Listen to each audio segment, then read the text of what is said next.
গতকাল খবরটি আমার চোখে পড়েছে, সেই খবরটা বলে আপনাদের সামনে আমার বক্তব্যটা আমি উপস্থাপন করব। খবরটা আনফরচুনেট কি ফরচুনেট, এটি বিচারের দায়িত্ব আমি আপনাদের কাঁধে ছেড়ে দিচ্ছি, আপনাদের উপরে ছেড়ে দিচ্ছি।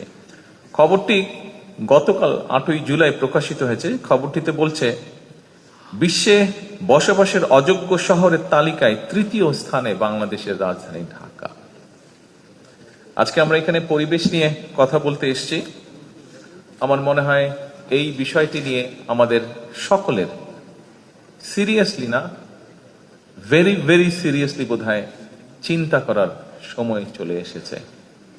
কাজে এখানে আজকে আমরা যারা বৃক্ষরোপণই হোক বা পরিবেশের বিষয় হোক, আমরা এখানে একত্রিত হয়েছি, আমাদের সকলের উচিত হবে এই ঘর থেকে বেরিয়ে গিয়ে যখন যে পরিস্থিতিতে যে পরিবেশে আমাদের সুযোগ হয় প্রত্যেকটি মানুষকে এ ব্যাপারে সচেতন করা। এখানে যারা আপনারা আজকে উপস্থিত হয়েছেন, বিশেষ করে এই কাজগুলোর সাথে আপনারা যারা জড়িত আছেন, পরিবেশ এবং বৃক্ষরোপণ দুটো অঙ্গাঙ্গিভাবে জড়িত বলে আমি মনে করি।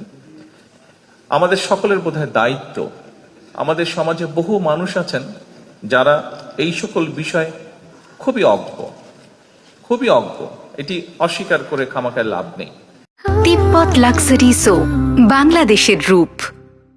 এই অজ্ঞ মানুষগুলোকে এই ব্যাপারে সচেতন করাটা বোধহয় আমাদের দায়িত্ব এবং আমাদের একটা পবিত্র কর্তব্য বলে আমি মনে করি।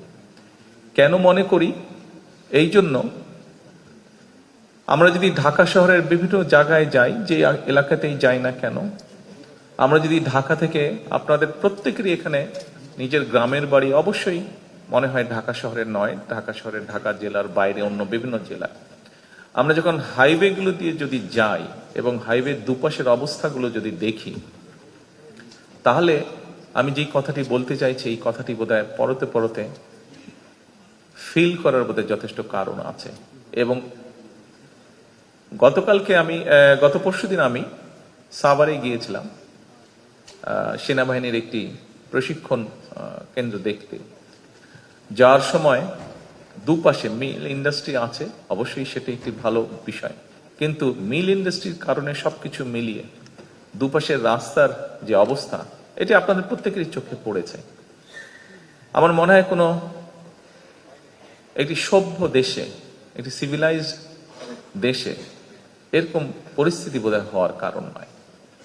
এই অবস্থা তৈরির জন্য কম বেশি আমরা যেরকম সকলেই দায়ী, আমি ব্যক্তিগতভাবে মনে করি আমরা সকলে চেষ্টা করলে